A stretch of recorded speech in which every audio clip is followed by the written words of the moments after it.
வெளிநாட்டுல இருக்க நீங்க உங்க குழந்தைகளுடைய பிறந்த நாளுக்கோ உங்க கல்யாண நாளுக்கோ அல்லது வீட்டு விசேஷங்களுக்கு போன்ல ஒரு விஷ் பண்ணா போதும்னு நினைக்கிறீங்களா? இல்ல சின்னதா ஒரு சர்ப்ரைஸ் கிஃப்ட் கொடுக்கற மூலியமா அந்த நாளையே மறக்க முடியாத நாளா மாத்தணும்னு நினைக்கிறீங்களா? அப்படின்னா கால் பண்ணுங்க 9342752934 8438837707. EMS gifts. உங்கள் அன்பை அசத்தலான முறையில் வெளிப்படுத்துங்கள்.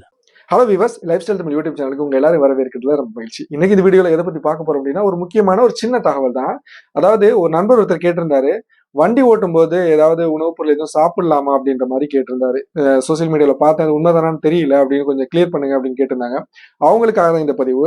அதாவது வண்டி ஓட்டும் போது எந்த ஒரு உணவுப் பொருளும் சாப்பிடக்கூடாது, அது தடை. அப்படிதான் இது நாள் வரைக்கும் இருந்தது. ஆனா சமீபமா ஒரு வாரத்துக்கு முன்னாடி வந்திருக்கக்கூடிய தகவல் என்ன அப்படின்னா, மினிஸ்ட்ரி ஆஃப் இன்டீரியர்ல இருந்து வண்டி ஓட்டும் போது நீங்க ஏதாவது சாப்பிடுறீங்க அப்படின்னா தாராளமா சாப்பிடலாம், அது தடை கிடையாது.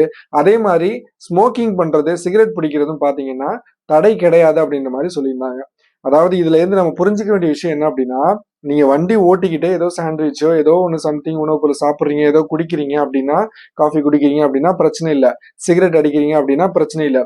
அதாவது நீங்க பண்ணக்கூடிய செயல் வந்து போக்குவரத்துக்கு இடைஞ்சல் வந்துடக்கூடாது. அதே மாதிரி மத்தவங்கள மத்த வண்டி ஓட்டக்கூடியவங்கள வந்து திசை திருப்பக்கூடிய வகையில உங்களுடைய செயல் இருக்கக்கூடாது. அதனால உணவுப் பொருளா இருக்கட்டும், புகைப்பிடிக்கிறதா இருக்கட்டும் தாராளமா செய்யலாம். அது தடை கிடையாது. தற்போது வந்திருக்கக்கூடிய தகவல். ஆனா நீங்க அதை செய்யும்போது வந்து ரொம்ப கவனமாக வண்டிகளை ஓட்டணும் அப்படின்றது தான் இவங்க இதுல இருந்து சொல்ல வர்ற விஷயம். சோ இந்த தகவல் உங்களுக்கு பயனுள்ளதா இருந்திருக்கும்னு நினைக்கிறேன். இந்த தகவல் சம்பந்தமான கருத்துக்கள், சொன்னீங்க எதுவாக இருந்தாலும் மறக்காம கமெண்ட் பாக்ஸ்ல தெரியப்படுத்துங்க. மீண்டும் ஒரு நல்ல பதிவில் சந்திப்போம். நன்றி.